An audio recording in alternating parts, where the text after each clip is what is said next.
Assalamualaikum warahmatullahi wabarakatuh.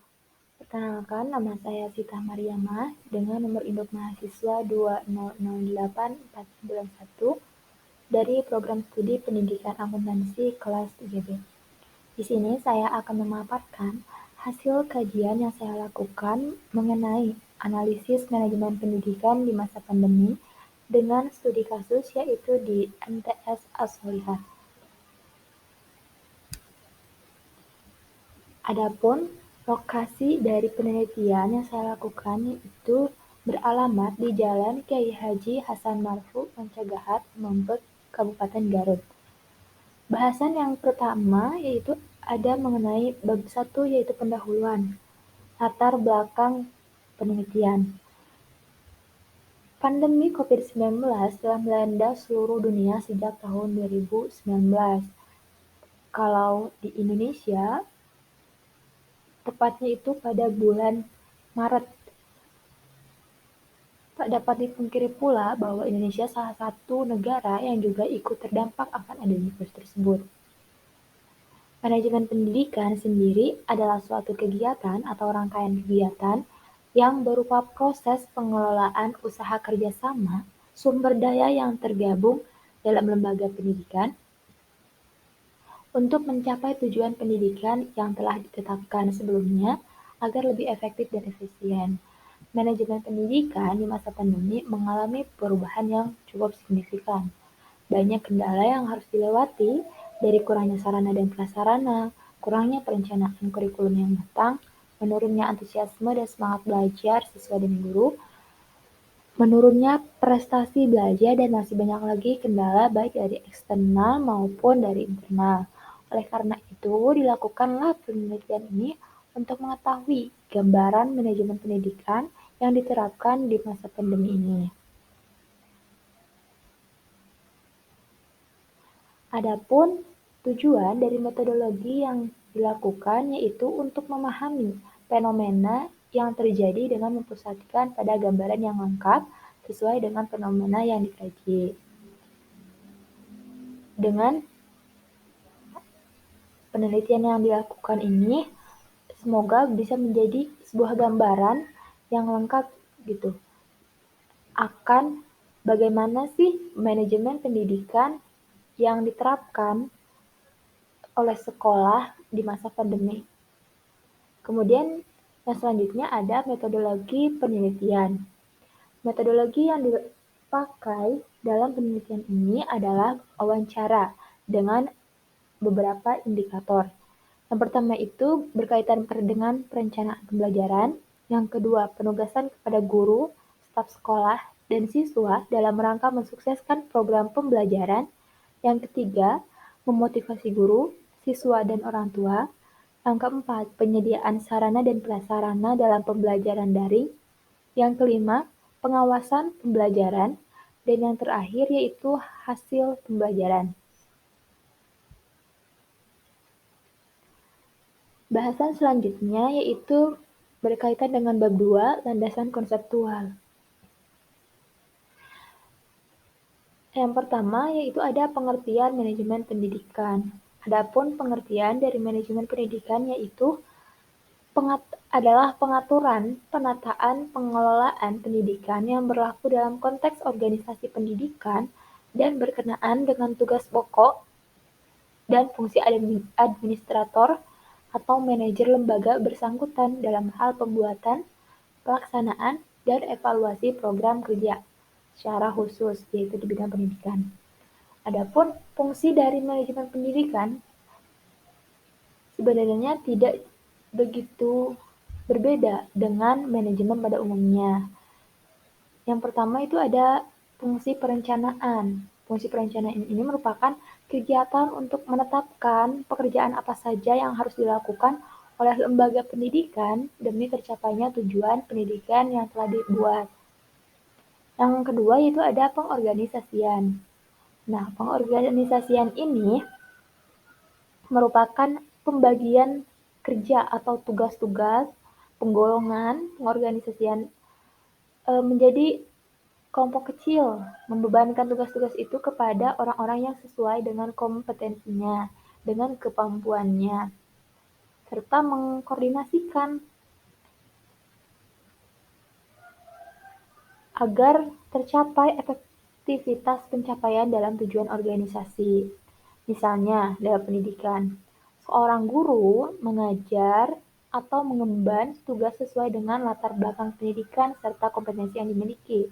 Misalnya, guru matematika mengajar matematika karena latar belakang pendidikannya pun adalah pendidikan matematika.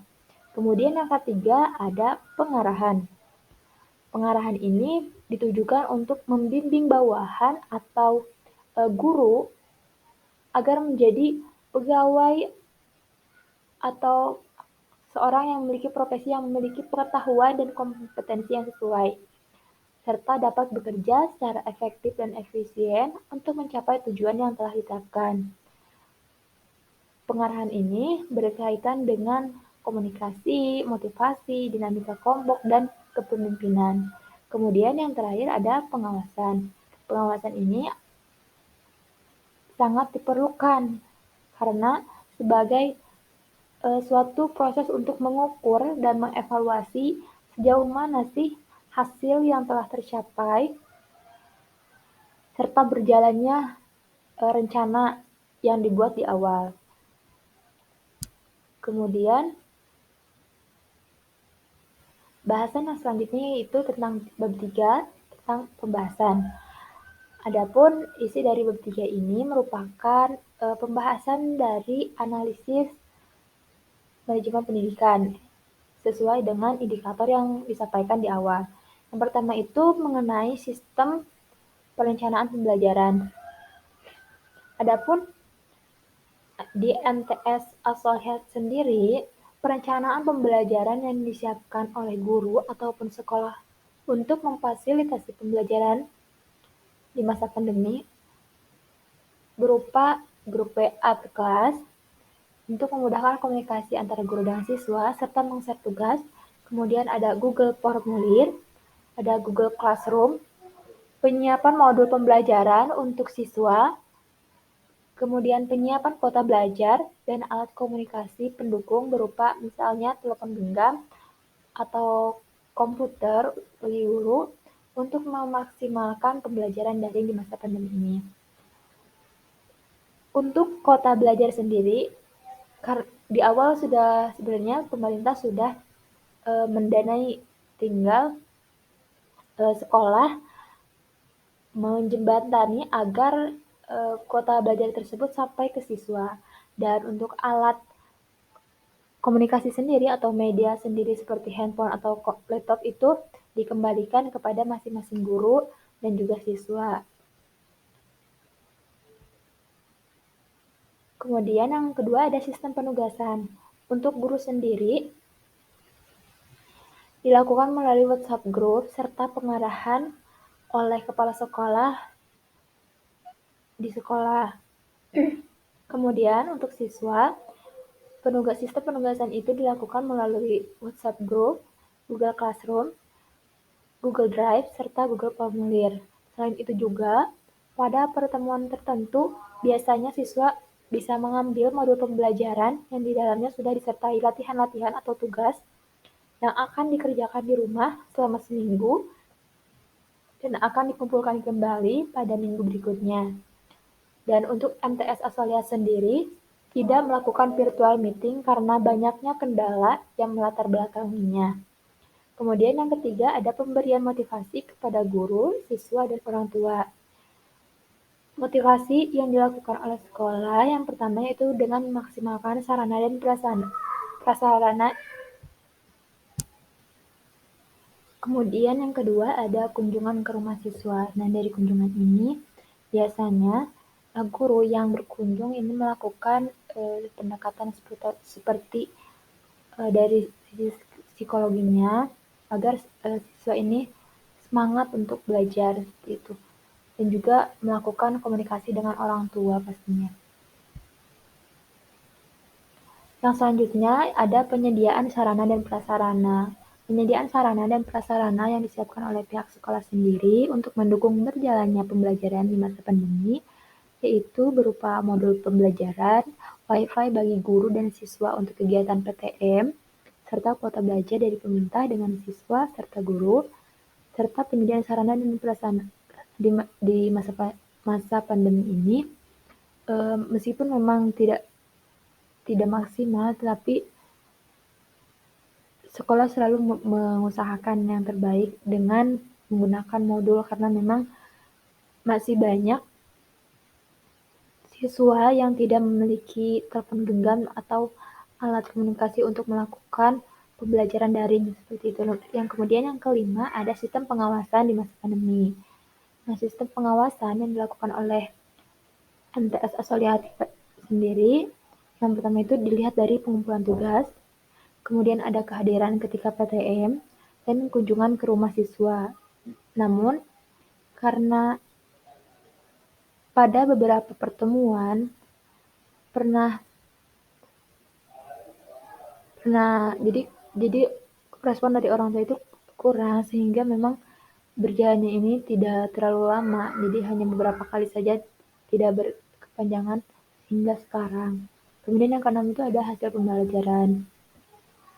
Dari tingkat pembelajaran yang dilakukan di MTS Asoliat itu hanya sekitar 20% sampai 30% saja. Hal ini tercermin dengan hasil pembelajaran yang dicapai siswa, khususnya dalam mengumpulkan tugas saja dari siswa sekitar 25 orang itu satu kelas, yang mengumpulkan tugas ketika pembelajaran daring itu hanya sekitar 7 orang, dan sisanya itu hanya diberi nilai sebagai bentuk toleransi dan kehadiran saja.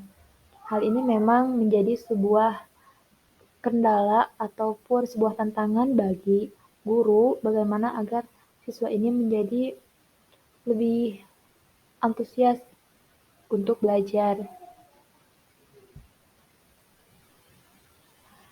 Yang selanjutnya itu bab 4 mengenai penutup. Adapun kesimpulan dari analisis manajemen pendidikan di masa pandemi yaitu pandemi yang telah terjadi memang memberikan dampak yang cukup signifikan ke berbagai lingkup kehidupan, salah satunya bidang pendidikan. Banyak kendala yang harus dihadapi baik oleh siswa, guru, sekolah, maupun lembaga pendidikan lainnya. Namun, hal ini jangan menjadikan alasan untuk berhenti belajar dan mencari ilmu pengetahuan. Justru dengan adanya pandemi ini harus dijadikan sebagai ajang untuk survive diri agar siap dalam keadaan apapun, baik yang direncanakan maupun tidak. Oleh karena itu, penting sekali bagi lembaga pendidikan memiliki manajemen pendidikan yang baik, agar ketika ada hal yang terjadi secara tidak direncanakan, lembaga pendidikan telah bersiap diri akan perubahan tersebut. Memang tidak mudah jika melihat keadaan pendidikan di Indonesia sendiri yang mana kualitas pendidikannya belum merata, baik karena faktor kurangnya sarana prasarana, kualitas dan kuantitas guru yang belum merata, latar belakang lingkungan tempat sekolah berada, latar belakang orang tua siswa, kurangnya respon positif dari lingkungan yang akan pentingnya pendidikan karena kurangnya edukasi dasar pada setiap golongan masyarakat, serta masih banyak lagi hal-hal yang menjadi sebuah kendala akan berjalannya pendidikan di Indonesia, sehingga hal ini harus menjadi penekanan bahwa penyesuaian sesuai dengan kondisinya masing-masing. Bahwa tidak semua sekolah itu harus bisa meratakan peraturannya atau kualitas kesuksesan manajemennya. Dari uraian di atas dapat kita ketahui bahwa masih banyak pekerjaan rumah yang harus kita selesaikan di bidang pendidikan di Indonesia ini, khususnya semua harus bersinergi dalam menciptakan pendidikan yang lebih baik di masa yang akan datang. Bukan hanya sebatas manajemen pendidikan saja, namun banyak hal juga penting dan berpengaruh terhadap berjalannya pendidikan di Indonesia.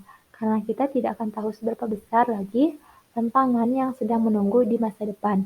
Apakah sama seperti pandemi saat ini atau lebih dari itu? Sekian